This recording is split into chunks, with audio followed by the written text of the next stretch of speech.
Hey everyone, Lindsay Bergeron here with another seller frequently asked question video blog. So another question that we get asked is, how much is seller's closing costs? So one of the most important things when you're listing a home, and at Military Movers, it is mandatory. You should get an estimated net sheet prior to listing your home on the market, because we can always go down, but once you publish your price, it's really challenging to try and go back up at that point. So what does that mean, an estimated net sheet? I cannot tell you how many times in the last 14 years or so that I've been doing transactions and I get midway through a deal or almost to closing with a buyer, and the seller on the other side cannot afford to close because they have to bring cash to the table. Why is that?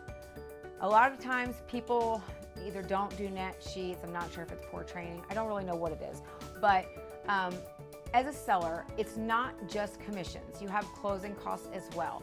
Now those closing costs vary based on market custom. In some states, owner's title is optional. In other states, seller pays the owner's title. You know, that can be, and it's also like the reverse, the premium. Some states it may be $400, some states it's $1,300, and vice versa.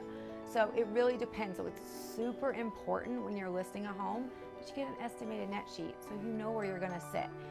Closing costs also vary based off of customary splits, loan types.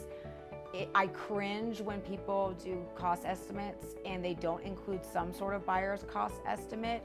Unless you're in a really hot market, 9 times out of 10, if you're not in a multiple offer situation, a buyer will ask you for a closing cost credit, and that amount needs to be taken into consideration whenever you list your home. So get a net sheet with a breakdown basically of the seller's closing costs and an estimate. Obviously, you know, you can't predict your offer, so you just get an estimate when you list, so at least you have an idea. So that's it for this video blog. I will see you on the next one.